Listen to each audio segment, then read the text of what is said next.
Hello everybody and welcome to the George Michael Singers podcast. Thank you for listening. Hope you're enjoying the stories. Please don't forget to subscribe. Hi guys, welcome to another podcast of Conversations with the George Michael Singers. We've got some incredible guests with us tonight. I'm so excited. This is June, Montana. How do we introduce you? Okay, June Lawrence. This is June but Lawrence. When I was professionally known as June Montana, so George helped me with my career and stuff. So which we're gonna explore. So this is June Lawrence, aka known as June Montana, and this is the incredible Paul Simper.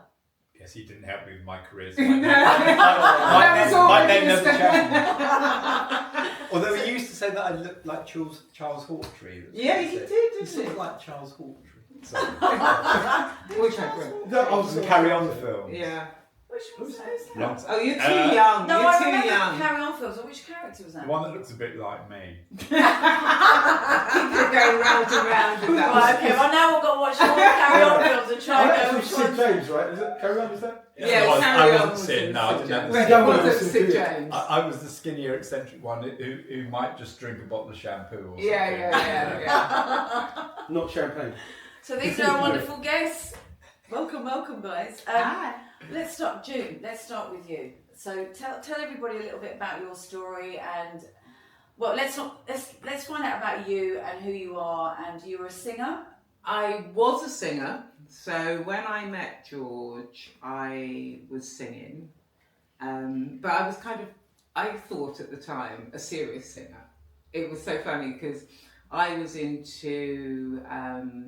I was singing with the Dream Academy, and I was also in a band called Brilliant at the time.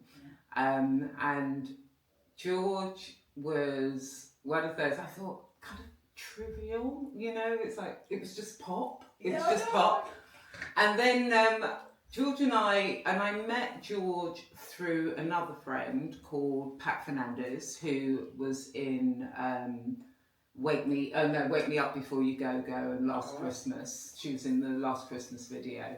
And so we became friends, and she introduced me to George at the WAG Club. I think it was at the WAG Club. I remember the WAG Club. I was just kind of like, it's like, oh, that's kind of pop music. I didn't really take him very seriously.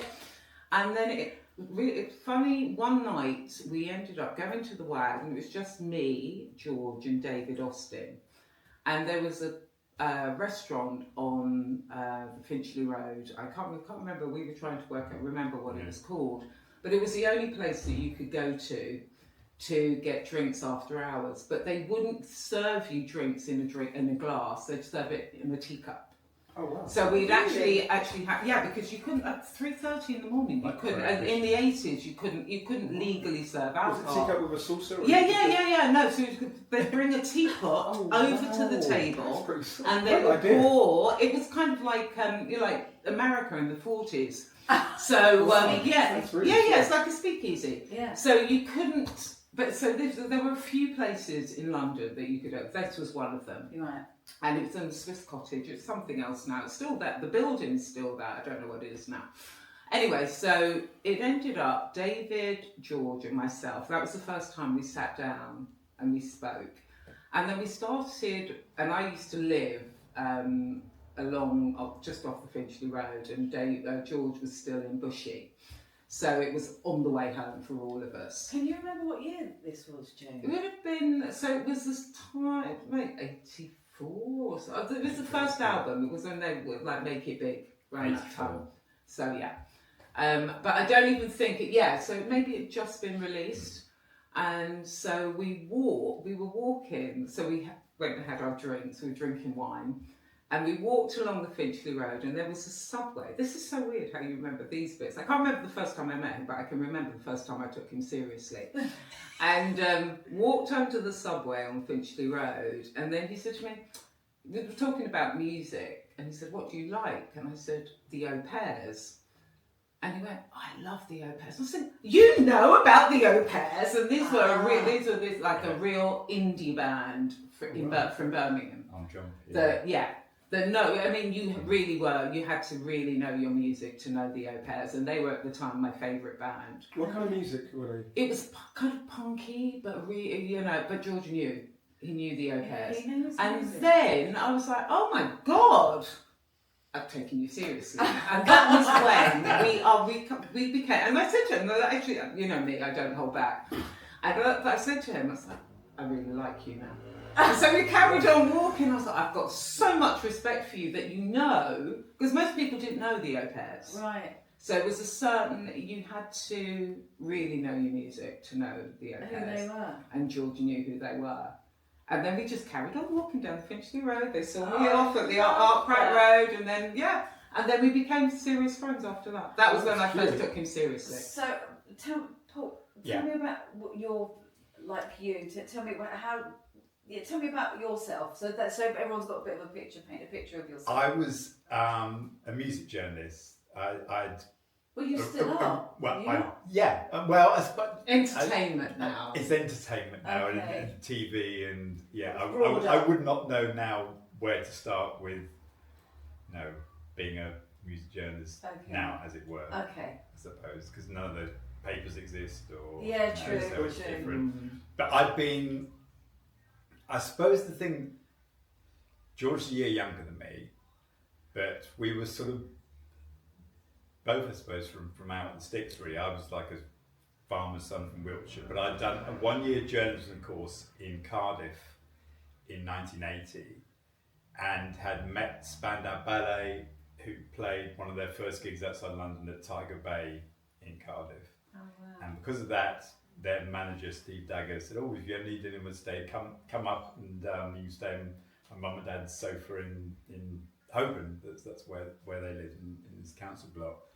And the Beat Route was going on. This is when that was the club then. Oh my God. Unbeknownst to me, George had already started going there. Yeah. Anyway, because I met Spandau, I had an in for getting some work for Melody Maker because they wouldn't speak to any of the music press, and so I sent this little piece of having spoken to Gary Kemp that night in Tiger Bay, and because of that I started getting published little things in Melody Maker. Then it's like, got to make the move to London, got to go to the city, that thing. And so I'd been at Melody Maker. This is now 1982, so that was my first year in London. Wow. And I used to share with the flatmate Graham Smith, who used to design all Spandau's record sleeves and take pictures of them and DJ a bit. And he was sent a white label of Young Guns. Oh wow! And it was like, oh, what's this? No. Yeah. And it was, the weird thing is, because I've got a white label as well of Wham Rap, and there's this whole thing where sort of muddling out the story a little bit, but they did like a Francois Kevorkian mix where they went to New York, and what I'm essentially saying is we were going to exactly the same club. For both me and George, the Beat Route was our club. It was our club because we'd also both seen Saturday Night Fever, and that changed our lives. He was an usherette or whatever the term would be at the local cinema in Watford. I'd seen it in the Savoy Andover when I was like 15 and had to put some charcoal on my lip to look like it was an X certificate. It was the first X movie we saw. Yeah, that's so true. But it was That was an excellent. Yes, it was. There was But without using the word, Wow. the C word is used twice by John Travolta in it. Because there wasn't no sex scenes or anything like There that. was. There was Yeah, a yeah, rape. yeah, there was all a rape. sorts of serious. Yeah. But that would be like maybe tame for today's kind of. Oh no, but for now, for Right. that time, Yeah. it was But pretty Greece, it was full not, on. But the thing was, it was like, oh my God, you go in this club and the dance floor parts, and I think for both of us, it was like, we want to be where that is. Yeah. We couldn't get to Brooklyn. I did get my mum. I got my mum to come up to find me a pair of gabardine pants because I knew you wore gabardine pants. She took me to Harrods to do that. I don't think they're quite the same as Brooklyn. But anyway, long story short, I'd been worked for Melody Maker through that year, got this white label, and so went to Innovision, which was at the bottom, I think, of South Moulton Street then, to meet that. I found the original tape, and there's a bit at the beginning where Mark Dean, who was the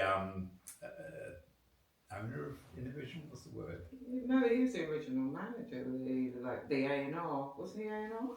He created the label anyway. He created the label. He was from around Watford, Bushy, and signed George Nando. But there's a bit at the beginning where he's just going, yes, and their names are, it's George, Michael, and Andrew Ridge, and I'm going, oh, okay, right, fine. And anyway, we do the interview. We go to this pub that's not there anymore called the Hog in the Pound, and that was the first time I met them. But George had already been going to the Beetroot, I think with David Austin and with Shirley and Andrew as well. So you had a lot of there was a lot of social connections. Absolutely, yeah, totally. Yeah. In the pub, I know, like they were hearing the audio now, like then the jukebox playing. It was Love Come Down, Evening King was on, and yeah, the Beetroot had been a key. So we completely shared that. He was just he was now going to the WAG Club. I think that had started. So we completely had that sort of connection. And and then 2 weeks later, they did that Top of the Pops. I so remember watching it with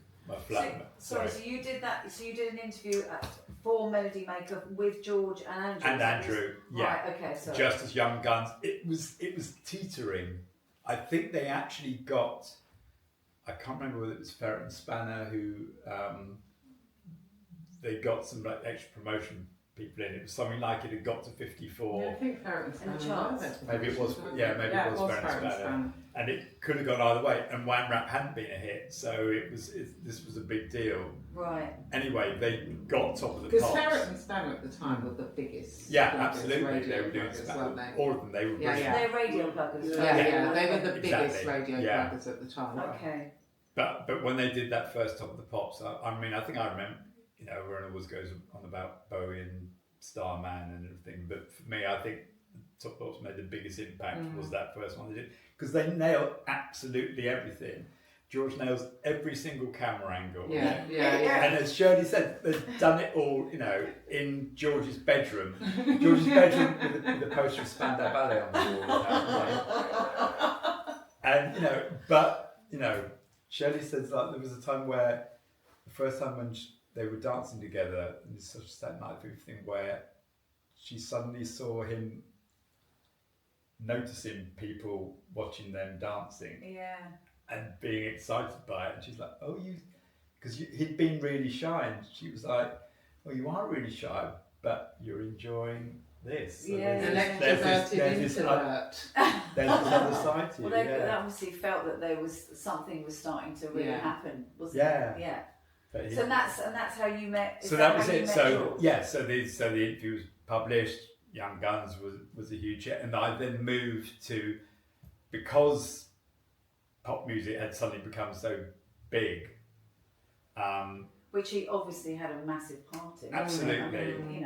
Smash Hits was the fortnightly magazine that was huge, and because of that, IPC magazines decided to do like a weekly copycat thing called Number One magazine, and they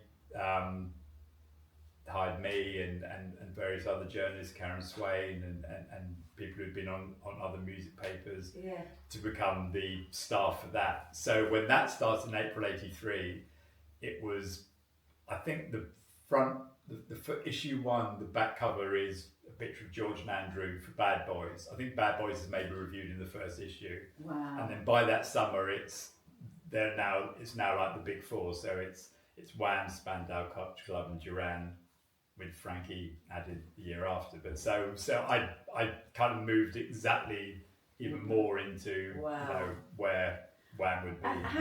But how do you two know each other? Do you think we met at the WAG? I mean, did you know each other around this time? No, this is probably no. Was it? Possibly Kate. Yeah, no, I met you through Kate. So my flatmate at the time, Kate St John, was in the Dream Academy. So they were quite a big band actually at the time. Hey na, Life in a Northern Town. Da, da, da, da. And and then Simple. Yeah, We yeah, Simper dated. So I was sharing a flat with her. Simper dated Kate. That's how we became. Yeah. Yeah, it was, wasn't okay. it? That's Yeah. how we became friends. Yeah. And then did you, at this stage, did you both know George then at this stage, or had you? I think, no, because I was there at the time. So I think I'd already met George at that time, but we Okay. didn't know each other. No, so maybe it was later on. I think it was later on. Yeah, that we I became suppose I friends. had that period when number one started where we did obviously quite a few things. We did a feature called Blind Date, where we'd get two pop stars and they didn't know who they were going to meet. The record company PRs and sort of sorted it out. And it was Karen from Bananarama and George. And we went to like this like cheap Mexican restaurant south of the border, I think it was called in Waterloo. George was now an hour late because his cab from Radley got stuck in traffic.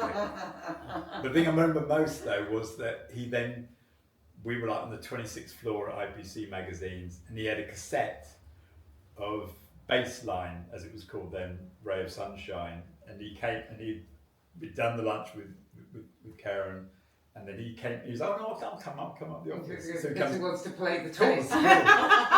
So he came up to the 26th floor, put it in literally the shittest machine you've ever seen, with a speaker that's about that big.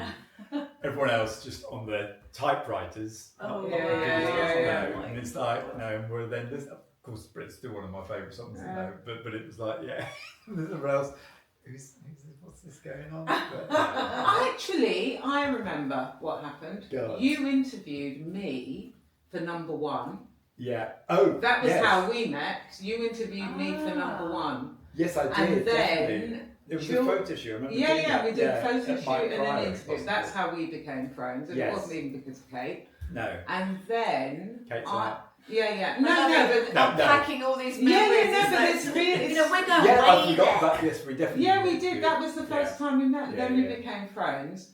Then brilliant. Well, then we did the brilliant thing. You Yeah. did that, and then George did an interview saying, "Oh no." Then I did Well- the Tube.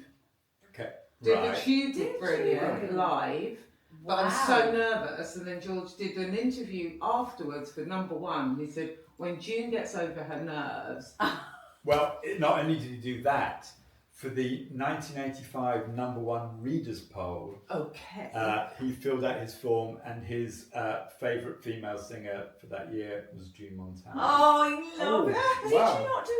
Did you do a song with George? Yeah, we did. What was that? What was that? It was, he did a song that I wrote with my sister.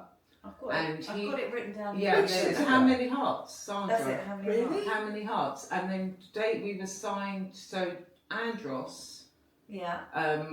said that he goes, I will put it out. So, So you George- guys wrote a duo, was it? No, You- no, your no, sister? no, it was my sister. We wrote the song together. Oh, right, okay. And then George flew me out to LA.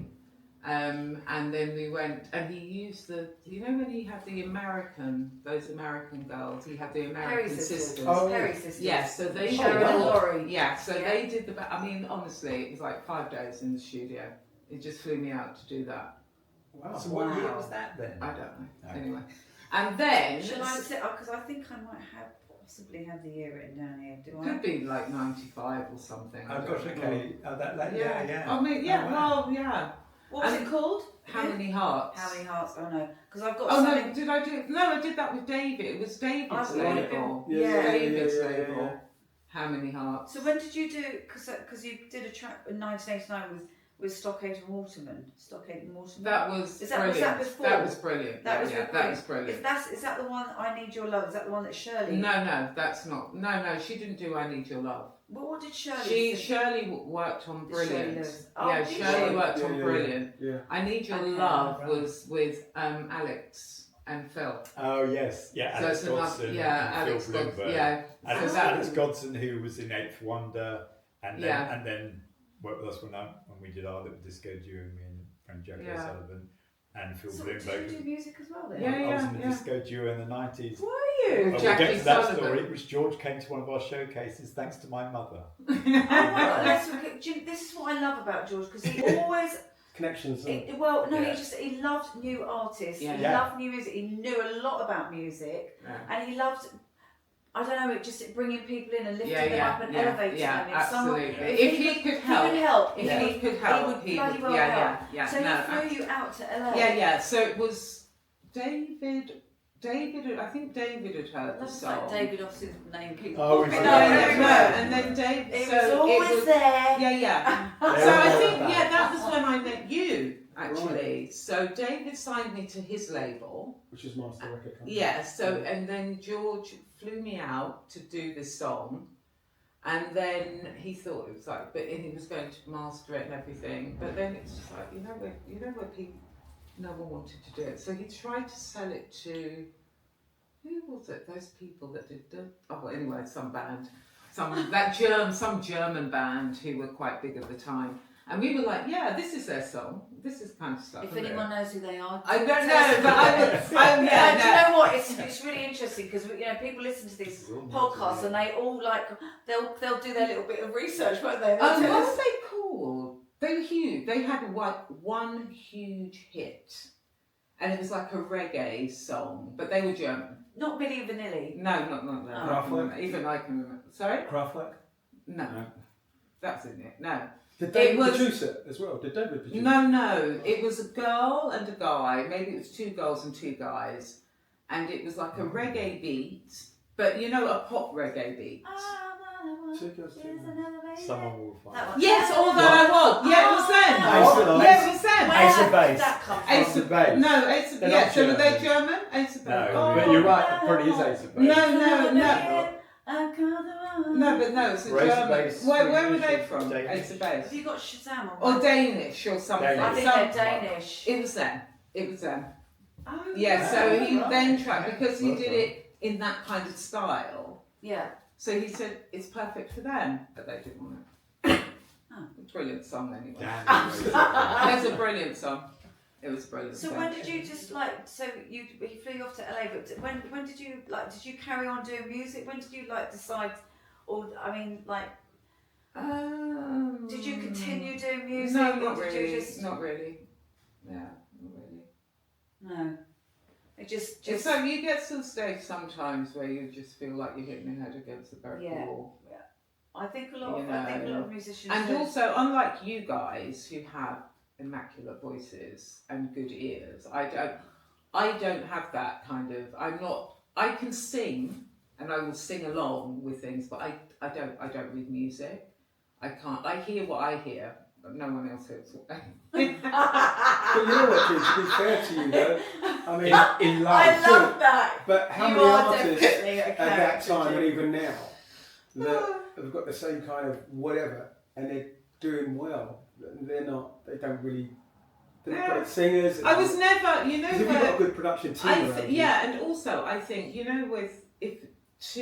I think like with you guys to do session work, to do backing. Yeah, but I didn't want to be a backing. No, I vocalist. know you did, but you could still, you can you can hear. Someone said to you, "What's the harmony to that?" You know what that harmony. Yeah. I don't know what any harmony. I mean, I can hear things when sometimes if I'm listening to a record and I would go off and I do my own thing. Yeah. But it's not what anyone could. That's what Kate used to say to me, Kate St. John. She used to say to me, she goes, "You're really lucky because you weren't trained as a musician." She said, "You just hear your own stuff." And it was kind of like, yeah. But you know what? Sometimes that's actually not, it's quite a good thing because if you are trained, and I mean, look, there's a bit of snobbery with that whole thing. I don't read music, But you hear it. I've got I have got a really good ear, and it's just a different way of learning. But I think that a lot of some musicians that do, not every musician, but it is an advantage to be able to read music because if I read music, I'd probably be having more jobs. I would have been asked to do film work and stuff. It's not a but necessity. it's not a necessity. I know. I think if you have an ear, I don't think you need to necessarily be able to read music. I think you have more feel if you. But because you can hear it. Yeah. If someone sang something, you could hear that. You're like, okay, I know what that octave is. I don't know what that is. All I know is what I want to hear. or I hear something, my own stuff. Yeah. I don't hear it. It's not, and even if someone sings it to me, I'm not here. It does. It's almost like it gets here and it turns into something else. I just hear what I hear. Yeah. And I've always, and I was like today, I was just like today singing out loud, and they were like, "Oh, we should get you a microphone." It's like, no, I just like singing. Do you miss singing? Or do you say, well, you still sing, but just for your own pleasure? Do you know what? I think because lots of the stuff I went through while I was singing was quite emotional. Right. That I lost the passion to sing. Yeah. But now, and it took years to get back to that stage where I just love singing. I just love, because I wouldn't sing out loud. I would just, but now I'm like, I love singing. Yeah. I love singing to myself. I love singing, but as long as no one, I mean, I don't mind if people hear me when I don't know they're listening to me. You're so complicated. Who was your motivation? I am so complicated. Who was your motivation that really, kind of brought you into singing? Did you have any particular singer or a particular artist that I must say, okay, I will go back to my music history. Michael Jackson. Yeah. Okay. Michael Jackson, for me, this was the first artist that got me into music. Right. Only because, and my mum used to laugh because as a teenager, my bedroom was covered in Michael Jackson from the ceiling to the floor. The Jackson 5, I say Michael Jackson, the Jackson 5. You start looking through the window and things like Oh my God, yeah. And it was really funny. One of the girls that I went to school with, and she bought, that was one of the first albums I ever had, and she bought me Looking Through the Windows. Wow. And then I was lucky enough to see the Jackson 5 Where? How did you live see that? at the Hammersmith Odeon. Wow. And guess who who supported them? No. James Brown. No. Oh my God. Yeah. Wow. Jackson 5, Looking Through the Windows, and they came on, and it was just like, I mean, that was the first time I'd seen James Brown. Wow. Godfather of Soul, and he was still, where he was Yeah. young enough to still go down, and it was like, oh my God. Yeah. And then I was watching from the balcony, and Lulu was there, and she was just like, oh my God, this is so amazing. It was just like, I mean, honestly, but the Jackson 5 came on stage and did that, it's like, that classic. It's funny because I was like just going back to what you're saying about sort of going through emotional stuff with like singing and stuff like that. I mean, as I said, I didn't start off wanting to be a backing vocalist, but I think the trajectory changed for me when I got pregnant, and I sort of just thought, okay, well, maybe I just not pursue my own personal career, and actually now it becomes a little bit more about money and business. So I kind of, fell into doing more backing vocal side of things. So then my career just, flourished after that. But I mean, having George as your sort of mentor and the first person, I mean, if you've got George Michael on your resume, you're going to get asked to do all sorts of stuff. So it's like, honestly, I've got so much to thank him for. No, absolutely. But what was George like in the studio with you then? We have to laugh because we've experienced it. I tell you, it was a really funny thing because I remember Robert Elms actually. They what was what manager was it that he had? Lee Bat? No, not like George. So it wasn't. No. It wasn't Andy Stevens. No, it was before Andy. Maybe it was Andy. Anyway, they called me up and they said they're doing a documentary, and George wants you. George wants you to be one of the people in the documentary. So I will turn up, and Robert Elms is the interviewer. Oh right. And he said to me, "What was George? I don't know. I don't know what it was for." And so he said, "What was he like in the studio?" Yeah. And then honestly, I nearly burst into tears because he's quite strong. He's quite he knows what he wants. So there was That's an understatement, really. Yeah. So really. And I'd never done that. never really experienced it. And then I went in, and I remember there was something that was just like over and over again, and you're like, oh my God, and I'll drop that, and it was just like, oh, and honestly, and even recounting the whole thing, and I got so emotional because I can't remember what Robert Elms asked me, and I just said, he just makes you work. Yeah, he's a taskmaster. He was because he knows what he knows, wants, and also he knows what you can do. Exactly. He knows, and what, also he picks that. That's the one. Yeah, There's absolutely. that magic take. Yeah. And also you know it, you feel it yourself. You go, that was the one. But you know, at the his time, his ear was incredible. Yeah. And the thing was, at the time, you're thinking, that one was the one. You know, when you're like, I'm so exhausted, I can't do anymore. And it's like, just one more. Yeah. And that was, I think, when I did something with Chris Porter, so we went to Chris Porter's studio. What was that for? Anyway. And then, and it's just like, and I said, I was on the verge of tears. Because it's quite hard because June, you know, you were obviously good friends with him, and then it's like this other so you had side. this social, this real massive social thing with George, which I did, June did, you know, and I don't know with you guys, but you know, we went to a lot of parties, hung out, and then all of a sudden you've got to be in this like sort of a professional environment with him, and so it's like But do you know what was the funniest? Very different. This was the funniest thing. So almost in tears, and then he had to drive me home. And this is when we were at Chris Porter, so we were driving. We had to drive all the way into the country, into Surrey, all the way back. After he'd almost it's like, oh my God, I hate you. But then you listen to what he captured, and it was just like, you know, so all of those little, and then it's like the break in your voice, where you got the emotion. He captured the emotion. He knew what he was doing. He knew what he was doing. Yeah. So it was, it was. We were in the spinning the wheel video together. Oh God, that was so. Really? Yeah. Oh, Did wow. you? Yeah. How did that come about for you? I mean, they just called me up, and because he just wanted me in the video. See, I just thought this. He just wanted me in the video. I love that. And I love that video. And then that was a cool I video. love that video. my I love God. that video. We had so much fun, didn't we? We had so much We fun. wanted 3 girls, and I got another friend of mine called Natalie Williams, because he wanted 3, so I just went, he goes, do you know anyone? I was like, I went, okay, let me try Natalie. She was like, yeah, hell yeah, I'm coming right now. But I remember we had these the sequin dresses.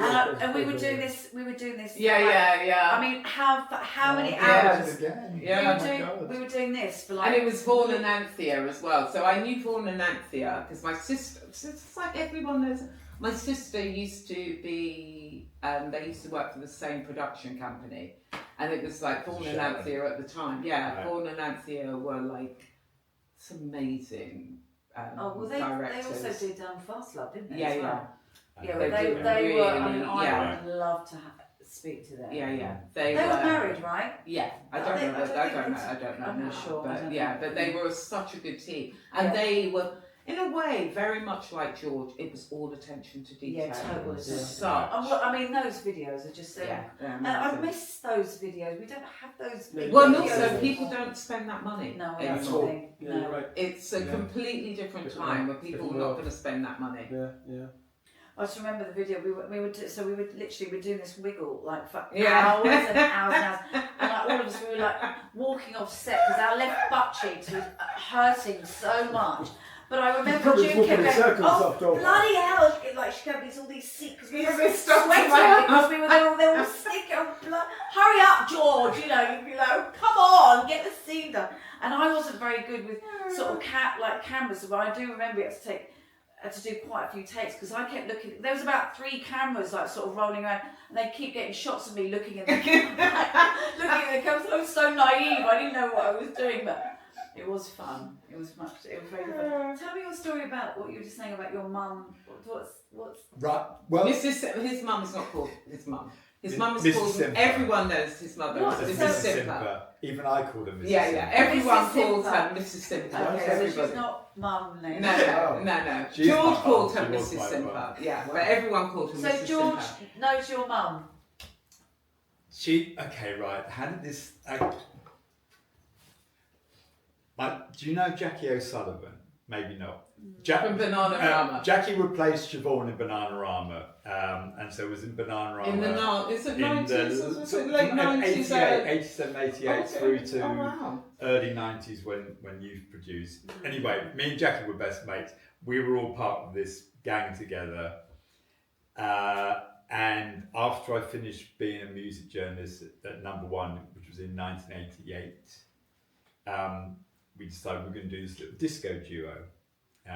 Unfortunately, it was slightly complicated by the fact that Jackie had just been asked to join Bananarama, and not being stupid, she went to Bananarama. so she had to get the world tour out of the way before she could possibly think about doing stuff with me. Anyway, we started doing stuff.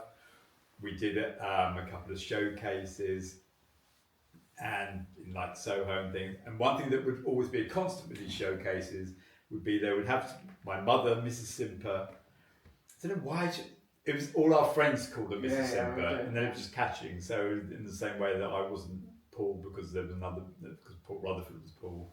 Some even I called her Mrs. Simper. Paul Rutherford's from what band? Frankie Goes to Hollywood. That's right. He was also very much part of our Yeah.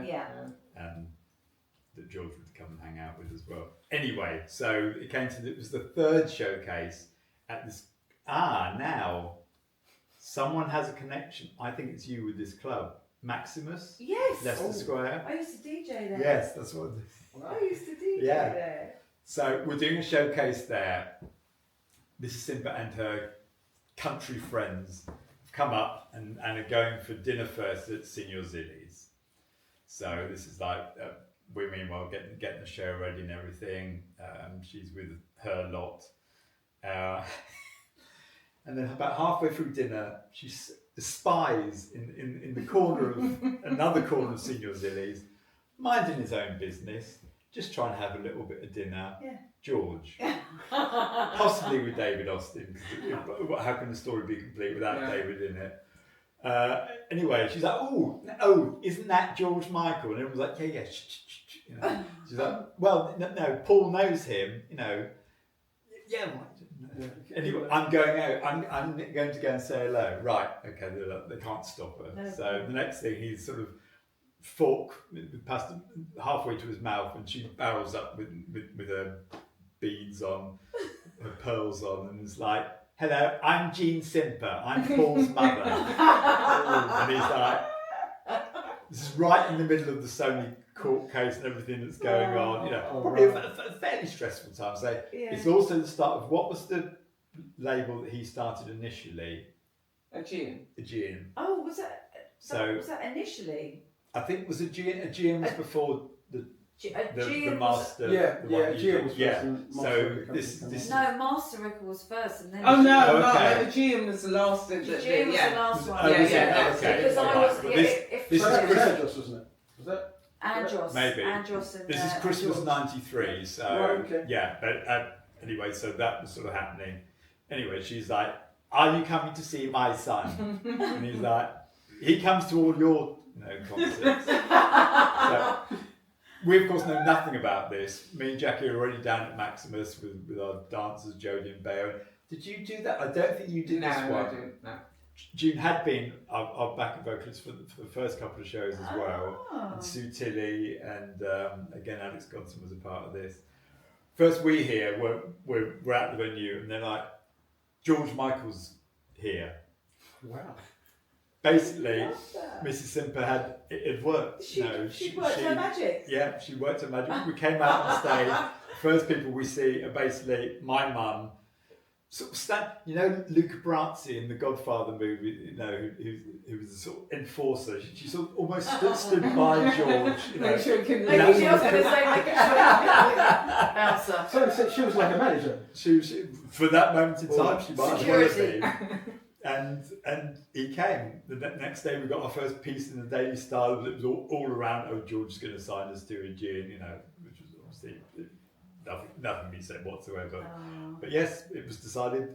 All the managers after the gig, we went to like Zilly's bar, and it was always like the coterie of all the managers. It was Spandau's manager Steve Dagger and Lee Barrett who managed Sade, and there'd be the sort of think tank, the debrief after the show of what worked, and they were like, Mrs. Simper works. Mrs. Simper works. I mean, it's got Georgia. There's going to be Yeah. It's so funny because like Aldo Zilli's restaurant was such a That little was the pub, restaurant, wasn't it? 'Cause yeah. That was that's the where table. you that's met right. George. Totally, That's where absolutely. But that's us. Yeah, that was first us. time That we that's started because we Yeah. did this whole thing because it was almost like base camp. We used And the we phones, used it's like to, an office I know, phone. so, because also, no mobile phones. So, George and no I, mobile phones you had to take. no, No. so it would be like, what are We you used Aldo's doing? phone. So we would go at lunchtime. Yeah. We'd start off at lunchtime. And then, okay, we'd be drunk by about 3. Let's call everybody. And so we Yeah, just classic, call yeah. people. Yeah. Call George. You're in Soho. We're in everyone just Soho, come we're in. at We weren't Siciliano. going anywhere. And everyone, so Paul Rutherford Cool, would come down for lunch, Yeah, we'd sit Jackie, down Polly and Strasser. everybody. Which would then go on to supper. And Yeah, then, yeah, like, yeah. And then you go Without clubbing and then you moving. go Yeah, back there. yeah. We would Yeah. go back It there, was, yeah. and We so would go back yeah. there. I would So bet. we were always, and it was us. And And then I'm sorry, we would- I will take credit for that. You would, and then we would end up very, very late at Fidenzi's, For Dempsey. the late night drinking bar, which is in Regent Street, which Aldo seems very dodgy. It was the only, because at that time there were no, as I've said, there were like a few places you could drink after hours.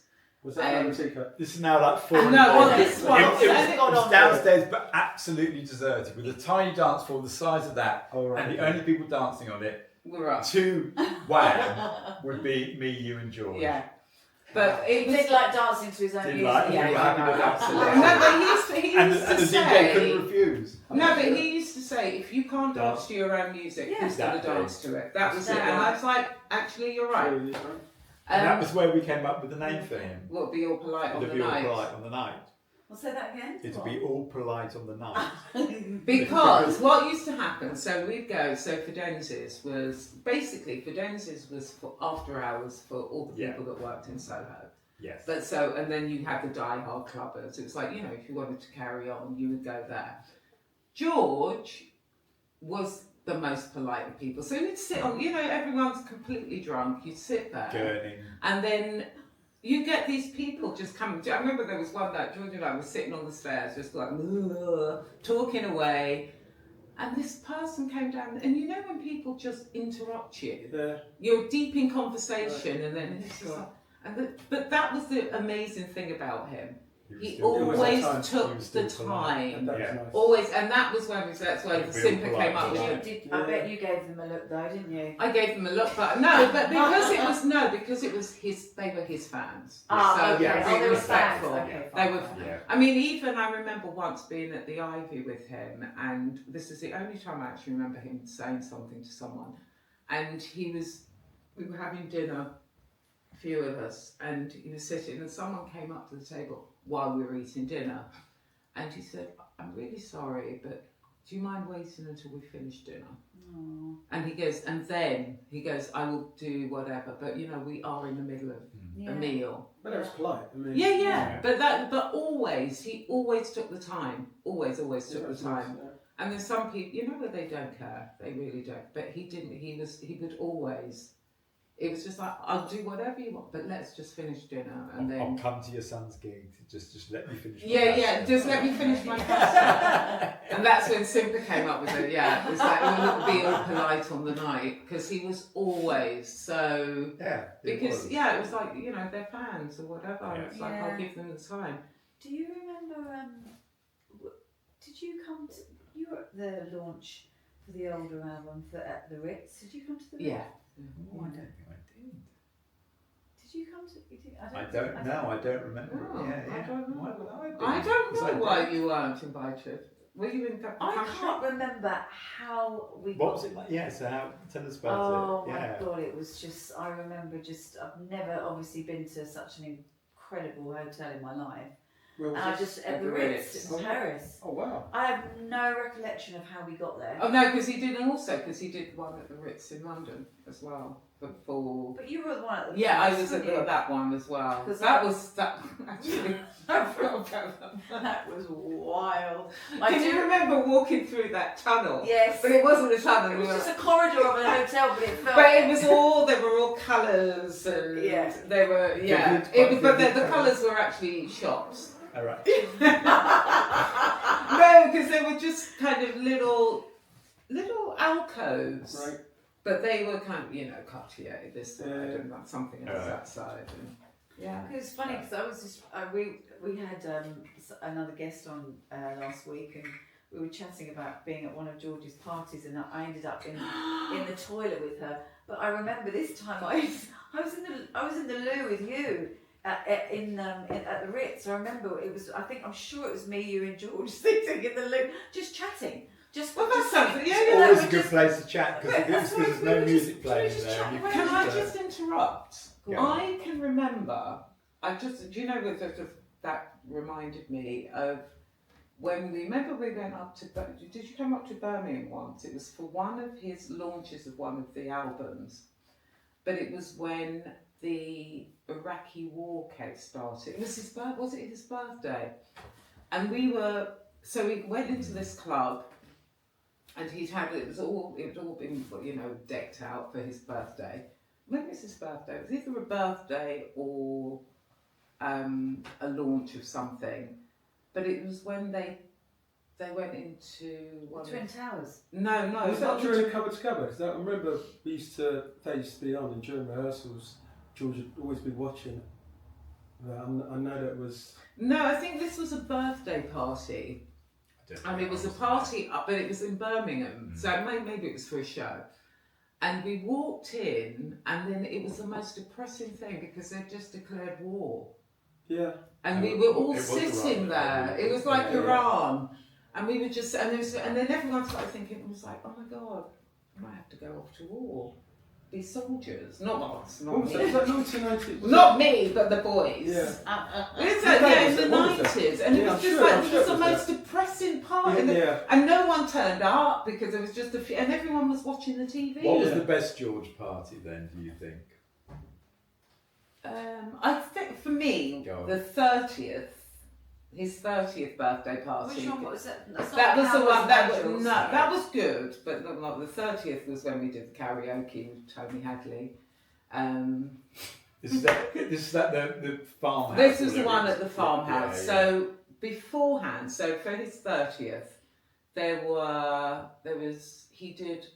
We went off to Kempton Park first of all. Yeah.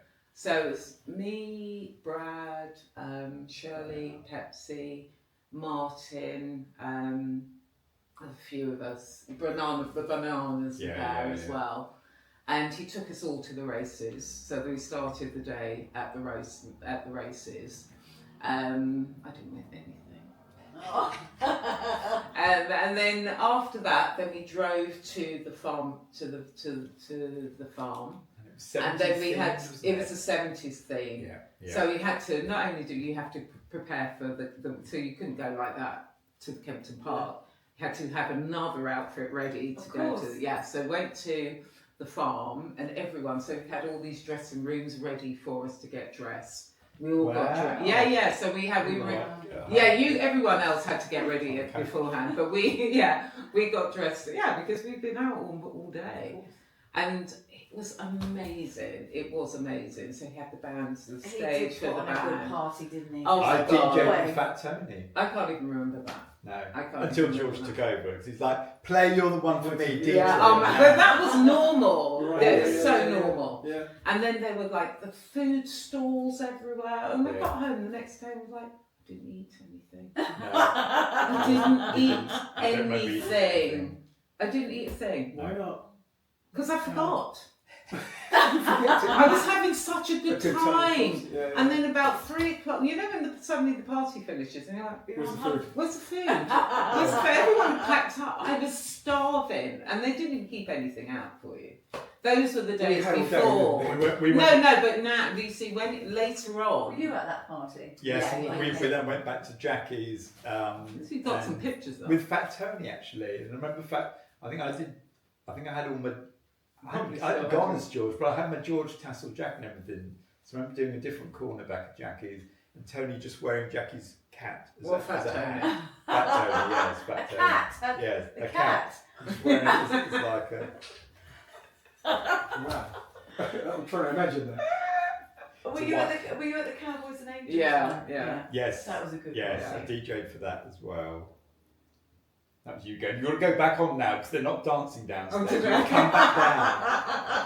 That was when he just started Ginger Spice. Jerry had just become sort of part of the whole thing. Yeah. And we were doing, as part of a review show called, with this guy called Lenny Beige, this place, Regent's Rooms, Talk of London off Drury Lane. And I used to do an act that was playing all 5 Spice Girls. And so Sue Tilley had made me the Jerry Union Jack, like one-piece bathing suit thing. That was so hideous. And because it was Cowboys Angel, I thought, well, I thought, well, she's going to be there, isn't she? Yeah. And I've got a pair of Angel's wings, so I'll wear my Spice Girls swimsuit with the Angel's wings, you know, that'd be entertaining, wouldn't it? So I got pictures with various people, and I saw her looking across the room and like ignoring. And so I went up to her and I was like, will you do a picture? I'm afraid not, no.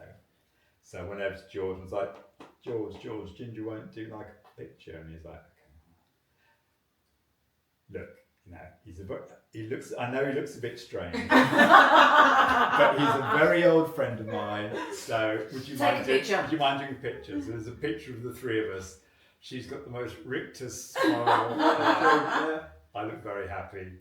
George is being Oh, brilliant. Was that when Joey left the? Yeah. Because that's when they became friends. Yeah, but she got in, didn't she? So for you, for normal people, it was called Wham the Final. For Simper and I, we renamed it Wham. Why did you rename it Wham? We got so excited. Exactly. Wham and Wembley Stadium. Okay. So we got so excited about it. So this is what I was going to bring up. So we got because it was like they released to meet Edge of Heaven. Yeah. So Simper was a member at Groucho Club. We cleared out. There was a little room in Groucho that you could watch videos, and that was like not DVDs. I kept my videos there. Videos. And you got the video. It was the first time we'd seen the video the promo of it, the promo of what? Directed by Edge of Heaven. Edge of Heaven. Oh, so we watched it, Simper and I. Okay. So We just watched cleared it the again and room again. while we watched it. We watched it over and over again just to hype ourselves up for the final. It was a massive week because that week, on Monday and Tuesday, Wham played Brixton Academy for Help a London Child, which we went to both of those. I think on the Wednesday it's George's birthday. On the Thursday they do Top of the Pops, and then it was Saturday. And then it was Saturday. Oh wow! And so honestly, we were so excited. We were so excited. Yeah. Anyway, so and then everyone went, didn't they? Everyone, rather further, it's like we had a group of friends. We used to be called the Laughing Stock of London. I mean, it's self-explanatory. And we were all kind of in this row together. Then me and my sister, we went up to the ladies' toilets. What's your sister's name? My Sandra Lawrence. So everybody knows. And we went up to the toilet Sandra. before it actually started. Yeah. And we went up. There was a fire in the ladies' toilets. At the time, we called the emergency services to put the fire out, and we came down. She came back to her seat and she's like, I've just put out a fire. Yeah, just put out a fire. Yeah. That was the start of Wembley, wasn't it? And it was, no one was like, what are you talking about? Like we had actually, I don't know what had happened, who had set fire, whatever, but yeah, there was a fire in the ladies' toilet. Then the show 10-minute and everything she wants intro. Yeah. Oh my god. Oh wow. So good. It was so good. Building. And everyone had, the programmes was it orange on one side and green on the other? And there was a point where you got everyone to hold up one side and then the other and flipped it, doing split the whole. It was too exciting. It was too exciting. It really was. Yeah. And then once they got it, they really just got everyone going. It was so. And then leaving there, I remember just going through the subway underneath, and there's just thousands of people just still going, yeah. Wow. And then the party was at the Hippodrome, wasn't it? Yeah. And there was what was it? Giant Volleyball. giant inflatable, 30-foot sort of animals. Remember, Jackie got one on her back, and they were then there was a whole volleyball, netball thing set up. Did George come to the party? Very much. And then we went to Roosterfish, which was the late night drinking bar. Yeah. But I'm surprised you guys are still alive. We did a lot of partying. Yeah, but you know, George is very much. Yeah. You just did. Yeah. That was the year when he really hung out, because then he came to Wapping. Yeah. Because I suppose it was post Wham, so. Yeah. And then Christmas carol singing, was that Christmas? Did we talk about Christmas? We didn't talk about Christmas. We have to. There was one year. He loved Christmas, didn't he? Christmas was his thing. It's kind of why ironic that he passed away then. But one of our favourite times was this. It was quite early on when we were all quite friends, and he lived in Kensington in Adam and Eve Mews. And we all met there. Oh God, there's so many stories I've told you about that place. But yeah, we all met there. But we all had to wear wigs. Yeah. We all had to everyone wore a wig. So George had this very long, down to his bum wig. I had a blonde one. I can't remember David had a long wig. We drank loads. Then we decided we'd go carol singing. Yeah. We decided to go carol singing along Kensington High Street. So we went into every pub. Oh, before that though, we had to have a rehearsal. Oh yes, because you weren't just letting us out. Yeah, he wouldn't let us out until we rehearsed. That is so. Love that. Oh no, but David had a guitar, an acoustic guitar as well. Yeah. So we then. So can we just? What stage? How famous was George? He was famous. Well. He was the famous. First, when I got round there, he had a video of I Knew You Were Waiting, because he just finished making that with the wreath. He was famous. And it was the same time that Pepsi and Shirley had heart issues. He was famous. So anyone walking along. We did have a wig on. Faith had come out, but so the interim after Wham was I Knew You Were Waiting. Right, yeah. So he was that. He was big. Oh, yeah. He did have a wig on though. Yeah. He had a wig on, but he still knew it was him. You have to be stupid not to know. He played Waste 2,000 people that summer, so he was definitely. So we walked along, and that was it. So we'd just walk along. Yeah. So we were drunk. Obviously, we were drunk after our rehearsals, of course. And we walked into it was so funny. The first pub we walked in, and there's just can you imagine? There were 20 people in wigs walking in, and then I can't remember what we've sung. Or anything. All I remember was Dave Austin then taxed every pub. So it's where's Dave gone? He was claiming his free drink. Yeah, so David would stay, and then it was so he was lagging behind because he was having a drink. Oh. And we got on a bus. We got on buses. George got on a bus? Yeah, we all. And then he was I can't remember the last time I got on a bus. But we all got on a bus as we went along Kensington High Street. Singing. Do you have a following though? I mean, people following you coming in? No, I just, it was like a hit and run thing, so it was too quick for anyone to Yeah. By the time everyone realised what it was. Okay. And then I think some people, when they're in the pub, and then they just started laughing. Yeah. And then some people did start recognising it. Because he was wearing that jumper that he'd worn in, I'm sure we've seen it. It's that white. The white with black on it. Yeah. But it was. And then we went to Swiss Cottage to. And so Spandau Ballet were having 6 nights at Wembley. So it was they ended their end of tour, and it was at the Hilton at Swiss Cottage. So we went. So we turned up there. This obviously a motley crew, we were so various stages of disrepair. Yeah. And then we went to Brown's after that. Oh my god! Yeah, we did. We went to Brown's after that. Don't even go. This is what I love about Giorgio, because he was so famous, but yet he was so normal. Wasn't he? If you knew him and you hung out with him, he just wasn't George Michael. He was just George. Yeah. He was so normal. He just got stuck in. You could have I don't know. He was just so normal, and you just felt so comfortable with him, you know. And also because he liked to have fun. He loved to have, and also because at that time, because when you're he was almost so famous Yeah. that it was like doing those things that was Was so that an escape? normal. Yeah, absolutely. Because that was his real world. He Yeah, preferred yeah, that to- yeah. yeah. And I also think it because was kind of the fact that, you know, with clubs like the Beetroot and the Wag, that he was comfortable in those situations. Yeah. So, and they were people. I mean, I suppose the Beetroot he wasn't famous actually, was he? No, the Wag, he was just the becoming Wag famous. was, Yeah. But I think there was a comfort in that they were sort of, in a way, safe spaces. Well, there Nobody was- would ever go up to him in the Wag. No, everyone was too But, cool. and all, Yeah. too cool, but also Yeah. everyone kind of knew each other, and they knew Yeah. they were very Everyone was respectful. getting into Well, the but same states also before there were all, at that you know. time at the Wag, like the Clash would go. I mean, that's what I loved about that period of time, because there was no. It wasn't defined by your music. No, I remember It seeing was Nate like there was the Cherry in Clash, there. there Nate was Cherry's in there a lot. Meatloaf. Everyone was I mean, on not the forget Wag about was very Nina. cool, I mean, but there were every. So you would have rock, you would have pop, you would have, and it didn't matter. I mean, Nina was like so young at the time. Yeah, She we was all like had the same 19 singing or teacher. something. Yeah. We all had the same singing teacher, me, you, and Yeah, we did, didn't we?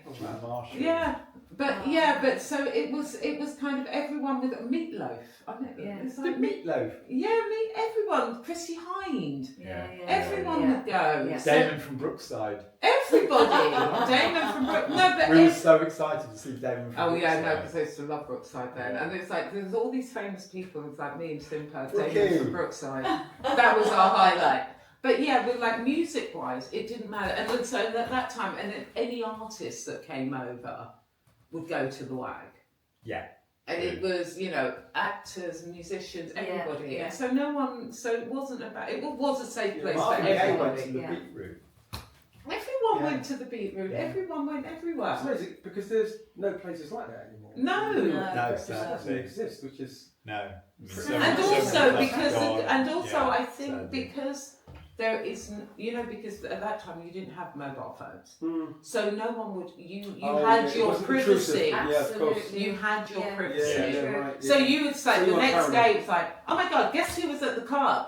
The Wag was there Talking because about it, for hours, which you don't do on mobile phones, even though it's a phone. Yeah. yeah, no. So it was so you had your privacy. You And it could wasn't do- like George had security with him at that time. No. It was just No. a group. no, it was was the just security. yeah. Wow.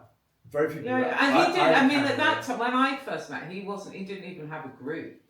It was him and David, or him and it was like like two people. Right. Wouldn't go out with lots of people. Then later on, And also, you had that kind of split where George was doing, while he was doing with us all at the Wag, and Andrew was really at Oh, he was Stringfellows yeah. and, doing right. racing. Yeah. Then I don't remember ever seeing them really. Actually, you I know, never socialised. They're I never saw completely Andrew. separate. No, at that time. They're both going out. Two social But circles. they were Yeah. close. David David would was go or they were between- different people. No, but they Yeah. had Yeah. different social groups. Yeah, different social Right. groups. George was Johnny more into Andrew was Johnny and Dave. Yeah. And those were his Yeah. very close friends, and Yeah. they were because they grew up together and they retained that connection.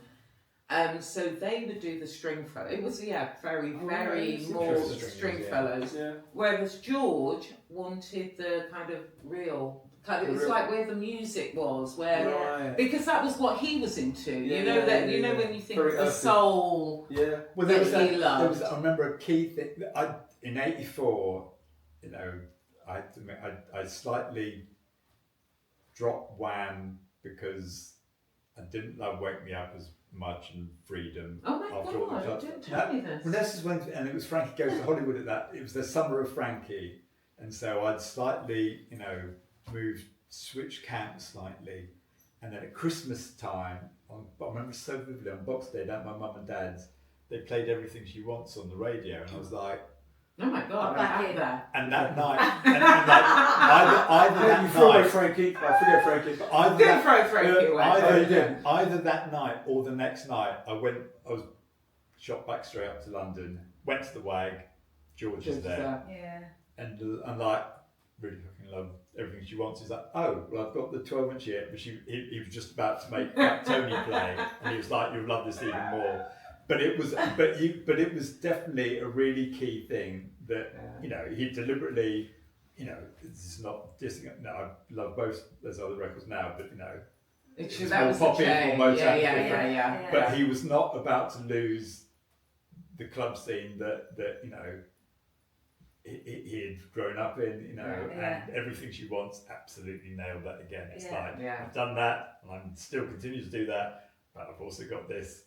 Put it on now, and it filled the dance floor, and it's like, that's what I love about my George. God, it's the most incredible. It still was the one. What's your favourite George Michael album? Well, it is older. If you had to pick one. It's old. It's older. But Wham-wise, it's fantastic. Which he always had a downer on, but he was always like, make it big. I think maybe because he made that leap then, where he's producing it, and it was I don't know why, because pound for pound, I think Young Guns, Wham Rap. Oh, everything. We have probably danced to Everything She Wants more than anything. Yes, absolutely. Was that one of Wham's biggest track at that time? Was that Wham's Everything She Wants? Well, I think Everything She Wants it was a double A side with Last Christmas. So, which only didn't get to number one because of Band-Aid. Oh, right. But then just stayed at number 2. So it sold like 1 million. Yeah. Because it went Last Christmas all the way to Christmas, and then for the idiots who only noticed on Boxing Day, then Everything She Wants it continued, And all of that went to charity. Still does. But it still does. Yeah. That's George all over. Which is the most brilliant thing, isn't it? Yeah, it's just class. What's your favourite George album, Ju? I think it's older as well. Why older? Isn't it? It's just, I think, just the songwriting on those songs, and I think all of the songs on that album, individually, I can listen to all of them. But then there was that other one that I really. Do you know there's another track that I only heard? Remember the one I played you, that I'd only heard like a couple of years ago. And what was it called? Not Round Here. No, not Around Here. Okay. Not Around Here. I love that. But no, it was a single. It was a single. Remember I sent it to you? Freaks. Yeah. Oh, I know that, yeah. I love that. And I only heard it. Didn't he have the mad video when he had Yeah, I mean, and that track. But you know what? I think we probably performed that. Honestly. Probably ain't done it once. It was so, and also because you really have, because it's really funny because it's, I feel like after George passed away, I get emotional talking about it. I couldn't listen to his stuff. No. Yeah. I couldn't listen to his stuff for about 2 years. And then one day I thought I played it in the car and I cried all the way home. Just cried. I mean, I thought I got to the stage where I could. I just cried. And then it's that thing with like someone passing away, and then because it just hurts so much. It hurts so much. And then one day, you get past that stage. It's like the happy memories come. The happy memories come. Yeah. And then, like a couple of years ago, I heard The Freak. What's it called? What is the title? Freak, isn't it? Freak, But but then you listen to the lyrics, and I was walking down the street and I started laughing. I was like, oh my God, this is you. This is him. Yeah. This sums him up more than lots of the other songs. Sure. More than most things. It's his character in that. This talks about him. This is him coming out. How's the verse go again?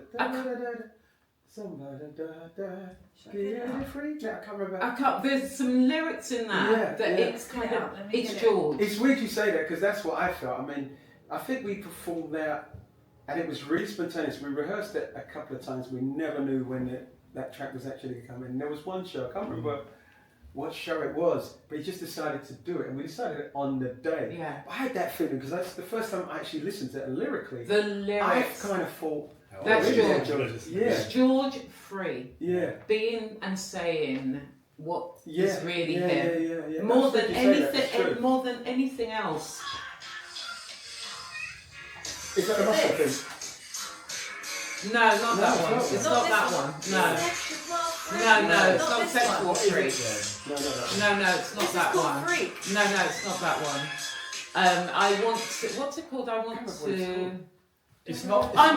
Something coming out with the freaks. I'm coming out with the freaks. With the freaks now. Yeah. Oh, Yes. that's the one. I know we did that. Ah, That's and not, it's- it's not what takes you No, high. it is. No, It's it's not coming this out. one. I'm dancing with the freaks. That's what it was. Dancing with the Dancing freaks. with Put the that. freaks now. I Something like that. love, and it really uplifted me. Yeah. And it's yeah. like, oh my God, George, it's like, you're free.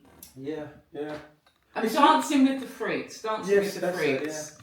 It's weird because I think we've done that at the end of the 25 Live. But we Mm. only done it towards the end. But it's really weird you say that because when it's weird because George It's we on would easy, rehearse yeah. it, but we never knew when we were going to do it. But in listening to it, I actually heard it when he done it live. He was in his element. You know, he does that dance. He just was right in there. Yeah, I was yeah. like, wow. Okay. Is that what it was Is called it- then? is it- Dancing with the Yeah, Yes. that's one. Oh my God. Yeah. That's the one. Yeah. Oh, it's an easier affair. It's an Yes, it's easy- an easy affair. Thank you so much, Jim. No, thank you. so much, Paul. Oh, all right. It's I been don't really know. nice. I have to Yeah. say, it's Yeah. been really nice reliving memories. Yeah. And also, you know, when you get to that stage where you can talk Yeah. about it, and like, I mean, it got emotional just even because it always takes you, once you like talk about him passing, it does take you back to that place. But it's so nice kind of reliving those Amazing, memories, beautiful memories. and Yeah. because he was such an amazing person. Such an Do you know, amazing it's weird person. because we always say whenever we're doing the songs and we're doing it live, it's weird how you literally get caught in the moment, and it's like Yeah. you only remember actually getting on stage and the applause. It's like it's all about George. You just, yeah. I mean, I always say to the girls, I just imagine seeing George is just looking up and he's watching us, and he's like, he's our biggest fan. He's like, Yeah. thank you. He So would weird feeling. love that we. I just It's know a that he really- would love. I know yeah. that he would love because Yeah. we're doing the music the way that he taught us how to do it. Yeah. Do you know what I mean? It's not like we're doing it with so respectfully, and we're celebrating him, and it's just there is just And you're so doing it much the way love. you It's- know yeah, he would want you to do it. Absolutely. It's weird because I Absolutely. can imagine, June, if you even with that song that we just heard now, Is the Affair, you can imagine yourself singing that where your heart would be. Yeah. Yeah. Oh, You would just totally. be in a moment. I mean, you probably couldn't even finish singing it. But you know, it's fun when I heard that song because as I said to you, can't even remember when it came out, but I only really heard it 2 years ago, and I used to listen to it. I listened to it on repeat, and it used to lift me. I forgot Because all about it until you spoke about And it. Is the Affair. it was like, that is George. That's Yeah. George for me. That's When the I story. listen to that, That's that right, is yeah. him, and it's him being free, Yeah, being Yeah. in and his it's moment. him being authentically himself. Yeah. It's like everything that he wanted to say is in that song. Yeah. Everything else, it's that song. And we for actually me. felt it even when he was performing it live. He just felt so free singing Yeah. it. It was like Yeah. an expression, and we felt, Yeah, I can be me now. Yeah. And it. and you can feel it. Sounds You, like it, I mean, audience, if you don't know this song, listen to this song, and it will give you an insight Of into where he George was the at. person Yeah. and the real George. You know, without anything else, this is him, where authentically him. That's a beautiful ending, right? That's a beautiful. Beautiful ending. Hope you enjoyed that episode of Conversations with the George Michael Singers. We really hope you learned a little bit more about George Michael. Keep listening, keep following us. There's lots more to come.